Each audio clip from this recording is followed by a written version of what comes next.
Hi, it's Maggie the Irish Gypsy here to bring you your May 2024 general reading. We are looking roughly at the first half of May, and this reading is for the water sign of Cancer. I hope everyone's doing well. As always, my gratitude for taking the time to watch these videos. Always appreciated. So, Cancer. If your Sun, Moon, Rising, or Venus sign is in Cancer, if you're cross-watching for a Cancerian, this video is for you. If you know all of your sign placements or any of them, Sun, Moon, Rising, and Venus, watch those as well for additional clarification, particularly those of you who are on the cusp of two different signs. It's always a good idea to watch both signs. Now, if you find that something really does resonate with you, it may not. These are general readings, so they may resonate a little differently for everyone who's watching. But if something really does hit home and you'd like to perhaps take a deeper look, reach out for a personal reading for yourself or as a gift for somebody else with me, please feel free to email me, Maggie1McGuire@gmail.com. You can see that contact info by clicking the description of this video.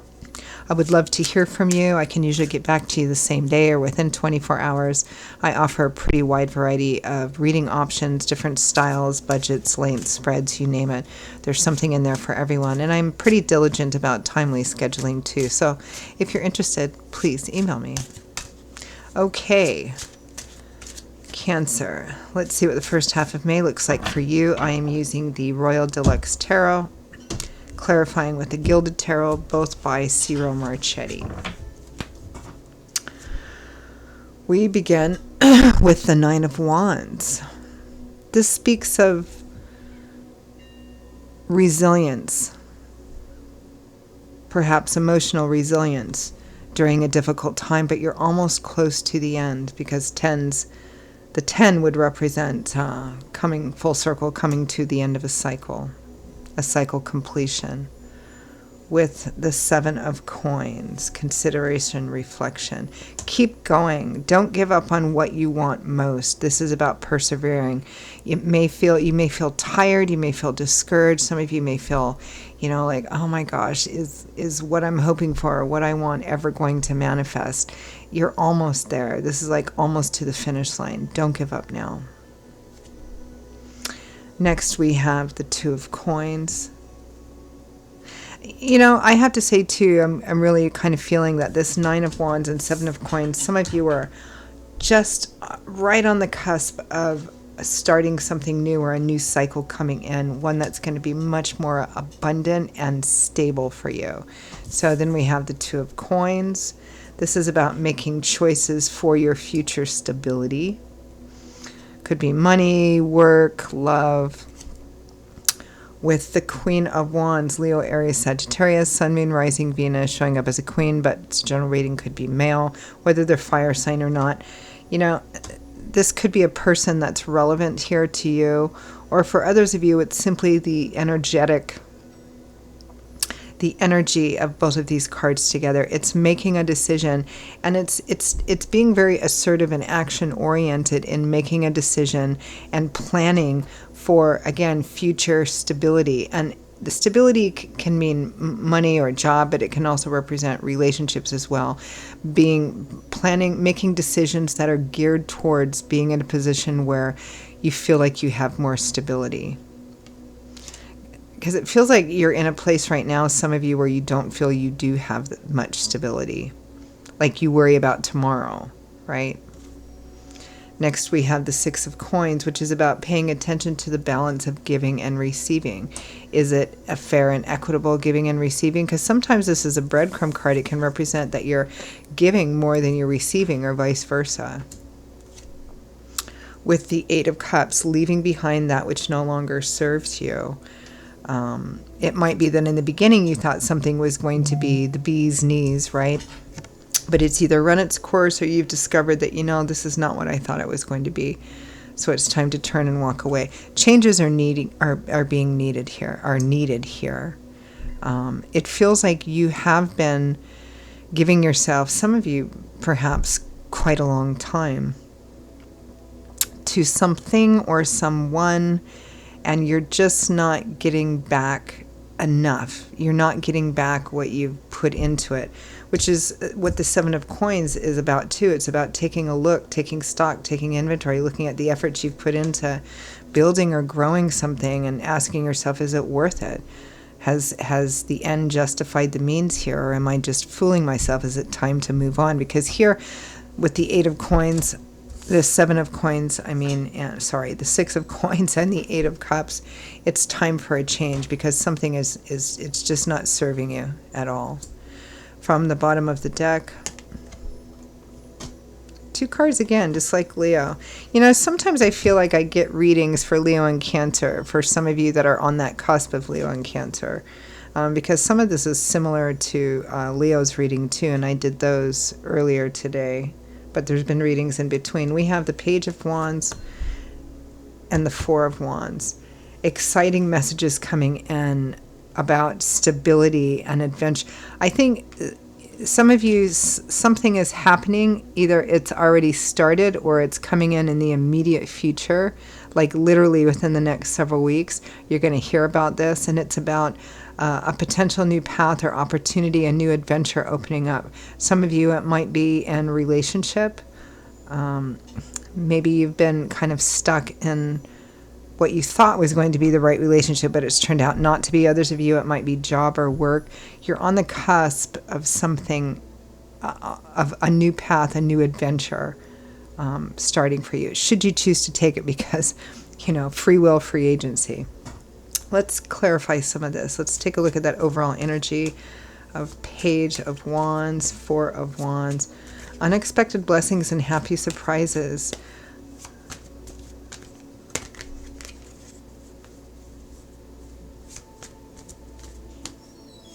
You're about to enter quite a lovely period here. You just have to persevere through the end of something. Something needs to be wrapped up, but you're pretty close to it.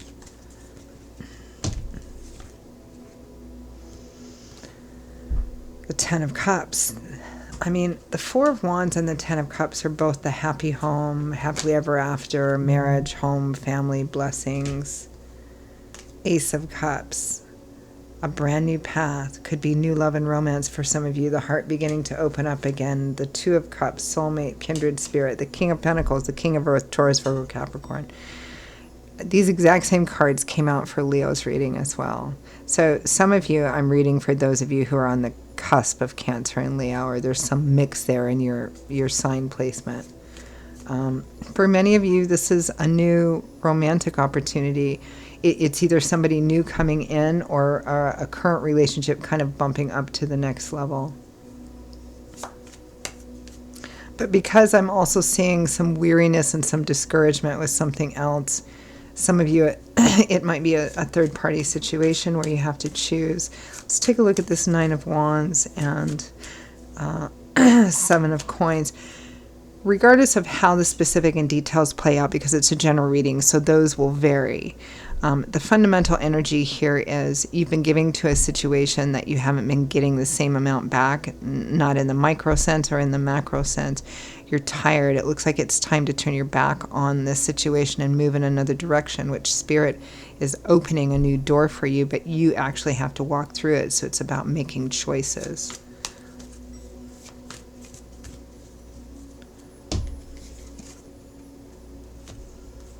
Three of Pentacles, Ace of Wands, Four of Cups. There is an offer on the board or coming in very, very, very soon. You're going to have to choose. You're going to have to choose between the familiar, because there's something new and then something old and familiar. The old and familiar is not satisfying to you. You've been devoting a lot to it. You're not getting back enough to justify it, nor have you, I think, for some of you for quite some time. But it's familiar. But then there's this something new coming in, and it looks like it promises that stability. So there's a choice here. Two of Coins, Queen of Wands.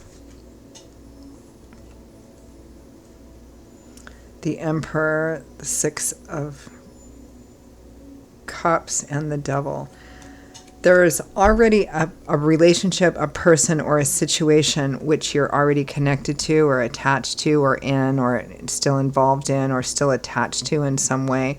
Could be another relationship, another person, but it's not healthy, or it has become unhealthy or toxic. Could be a job or work situation as well.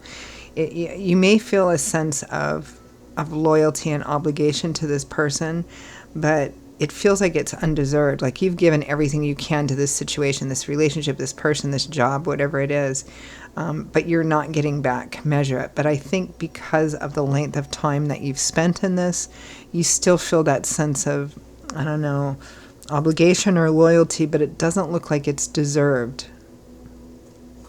And that's what's kind of, you're at this kind of crossroads choice. It may be that you, like in Leo's reading, very, very similar, like definite third-party situation there. It may be that you feel, you worry about hurting. But I think whenever you choose, there's going to be pain or at least disappointment on one side or the other. 6 of Coins, 8 of Cups.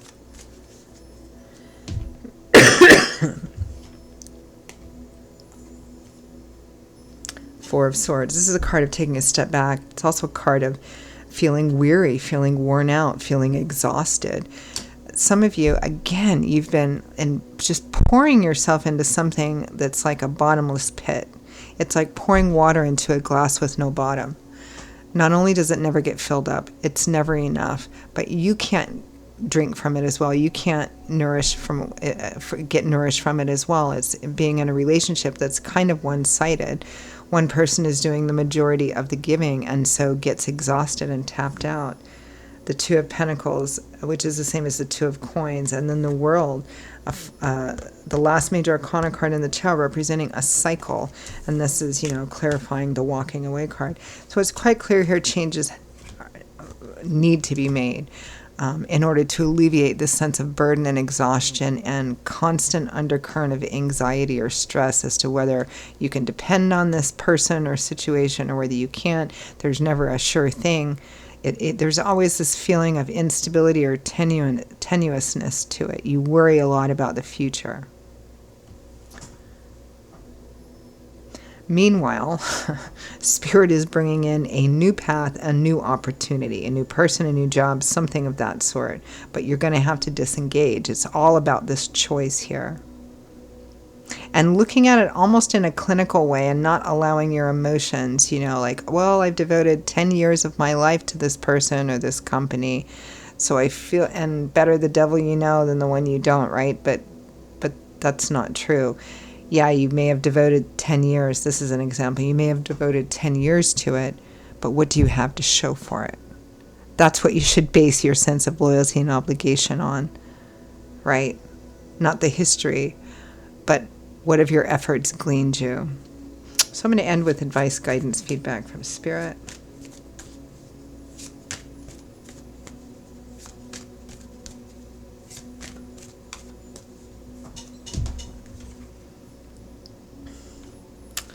Judgment. Spirit is calling you to make a decision. They've placed a new path in front of you. 10 of Wands, a burden, heavy burden coming to an end, needing to. This is the end, right? And death right after that. So it's quite clear that Spirit here is advocating for you to end a situation which you have been pouring so much of yourself into without getting enough back. You feel some sense of obligation, duty, loyalty to it because of the history. But you need to actually, the yardstick you need to use to measure this is, okay, but what do I have to show for it? And that will make your decisions clear. The Hierophant, this is all about convention, tradition, solid, stable, steady, reliable. We have the Page of Wands again, and the Sun, which represents an uplifting of all that heavy energy, illumination, light, love, warmth, laughter, the sun after dark, spring after winter. It's quite clear that Spirit here is advocating for the new path. I know in some situations that's easier said than done, but that's what Spirit is advocating for. Whether you do it or not is up to you. That's the choice we're given, the choices that we're given. Free will, free agency, as I often say. But it's quite clear here that Spirit is advocating for the new. So I'm going to leave it there, Cancer. Those are your messages for the first half of May 2024. I hope they were helpful and useful to you, or at least gave you something to chew on. Again, if it did really hit home with you and you'd like to peel it back a bit, perhaps reach out for a personal reading with me for yourself or as a gift for someone else, please feel free to email me directly at maggie1mcguire@gmail.com. I would be delighted to hear from you and even more delighted to work with you. I will see you all in a couple of weeks for the May mid-month general readings. Until then, stay well and safe. Hope to see you back here again soon. Bye-bye.